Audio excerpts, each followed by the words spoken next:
Hi எல்லாருக்கும் வணக்கம். இன்றைக்கி நான் எங்கே போயிட்டுருக்கேன்னு பார்த்தீங்கன்னா, வீட்டுக்கு தேவையான பொருள் வாங்குறதுக்காக வேண்டி தாங்க போயிட்டுருக்கேன். என் பொண்ணு அழுதுகிட்டே வரா பாருங்கள். ஏன்னா முடி வச்சு போட்டு தான் வருவாளாம்மா, முடி கட்ட போகிறதுக்கு அழுகுறாங்க பாருங்கள். சின்ன சேலம் வந்தாச்சு. சின்ன சேலம் ஏறி பாருங்கள். 2-3 வருஷம் எப்படி தண்ணி தருமா நின்றுச்சு. இதில் இந்த வருஷம் காஞ்சி போய் கிடக்குங்க மழை இல்லாதனால. சின்ன சேலம் வந்தாச்சு. இப்போ பேசிக்கிட்டே வந்து கடை தாண்டி முன்னாடி போயிட்டேங்க. அதனால் யூட்டன் போட்டு திருப்பி ரிட்டர்ன் வரோம். இந்த சூப்பர் மார்க்கெட் தான் நாங்கள் எப்போவுமே வருவோம்.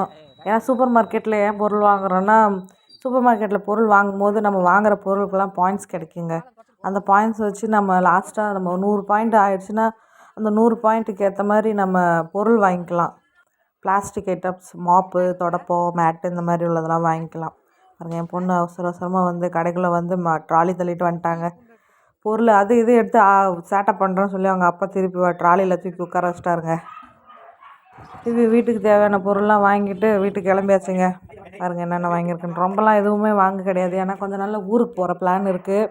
அதனால் ரொம்ப எதுவும் வாங்கலை. இப்போது தேவையானது மட்டும்தான் வாங்கியிருக்கேன். இதுவே வந்து பில்லு 900 வந்துச்சுங்க. பாருங்கள், கொஞ்சம் சோப்பு, கொஞ்சம் பாத்திரம் விளக்குற சோப்பு, கொஞ்சம் குளிக்கிற சோப்பு, கல் உப்பு, எண்ணெய், தூள் உப்பு, ஷாம்பு, பவுடர், 2 கண்டெய்னர் வாங்கி வச்சுருக்கேன். மிளகாய்த்தூள், கொஞ்சம் பாத்ரூமுக்கு பெனாயில், சப்பாத்தி மாவு, இவ்வளோ தாங்க. இந்த பொருளுக்கே 900 வந்துருச்சு. பார்த்துக்கோங்க. இல்லை, விலைவாசி ரொம்ப ஏறி போச்சுங்க. தேங்க்யூ, பாய்.